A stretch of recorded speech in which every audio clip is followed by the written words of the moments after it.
Hey folks, Dale Davidson, Davidson Law Offices. Glad you're here. Hoping you're having a wonderful day. Hey, got some news, latest VA news.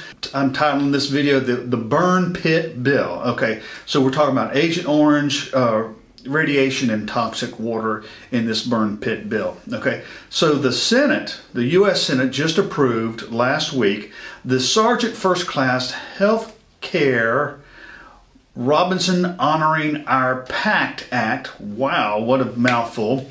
And so we're waiting on the House to vote on it. Hopefully that'll be this week, and then President Biden will sign that bill. He's expected to sign it. So what does this burn pit do? Number one, it improves access to benefits for post 9/11 veterans exposed to burn pits. Okay, and these are Senate approved burn pits. Okay, and so it also adds two new conditions to the VA's list of presumptive disabilities under the VA's listed Agent Orange presumptive disabilities.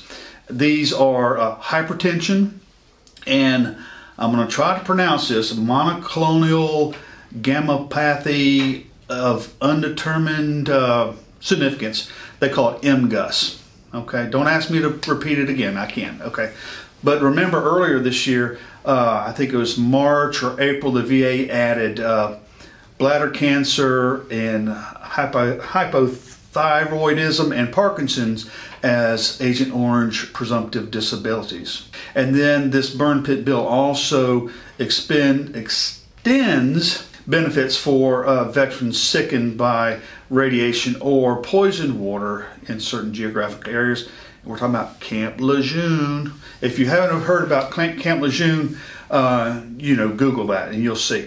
So the burn pit bill also expands the geographic areas and service dates for eligible benefits. So we've got Thailand, Laos, Cambodia, Guam, America Samoa, and there's some territorial waters, the Johnson Atoll, and any ship that was called on the atoll during certain dates. So it only took 4 years of lobbying by advocacy groups to add hypertension to the list of Agent Orange presumptive disabilities, but I guess better late than never.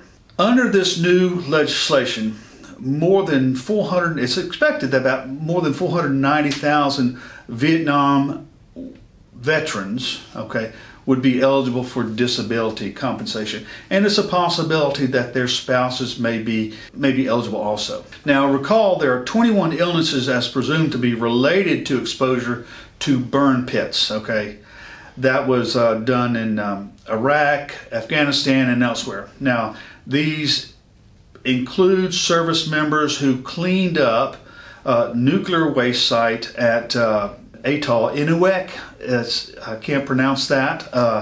Innuik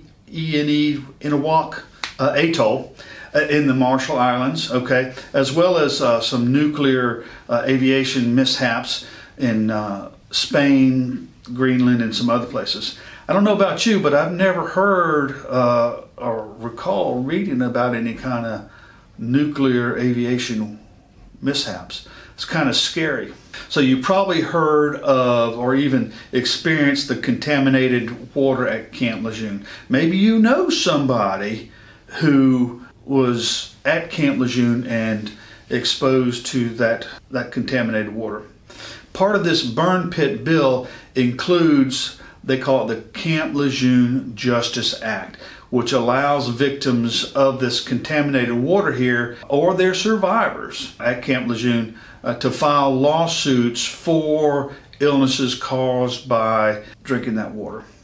Now, illnesses could be birth defects, okay, cancers, whatever illness that may have been manifest after leaving Camp Lejeune. But again, remember, we've got to prove some kind of nexus, some kind of connection for the illness or the injury to that Camp Lejeune water. So it's not just an automatic given. We still have to provide some kind of connection there. The burn pit bill also expands the geographic area of the Gulf War and post 9/11 veterans to include Somalia, and it adds Afghanistan, Egypt, Jordan, Lebanon, Syria, and some other countries. So the veterans who served in a combat zone, okay, as proven by having some armed forces expeditionary or service specific type medals,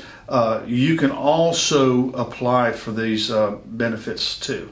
So I had a client come in yesterday with some lung issues, 50% lung capacity, nice young man. Told him about this bill. We're excited about being able to help him get his DIC going. He has so far has been denied, but this bill will greatly help him and his family, because you can't do a whole lot with a 50% lung capacity, especially when you're 45, 50 years old.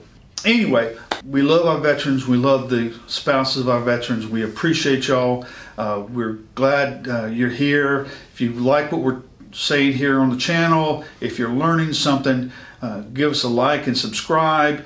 As always, if you have any questions, email at dearvaguy@gmail.com, dearvaguy@gmail.com. Glad to answer any and all your questions. Thank you for watching, and be blessed. No more whiskey, I'll have a Coke.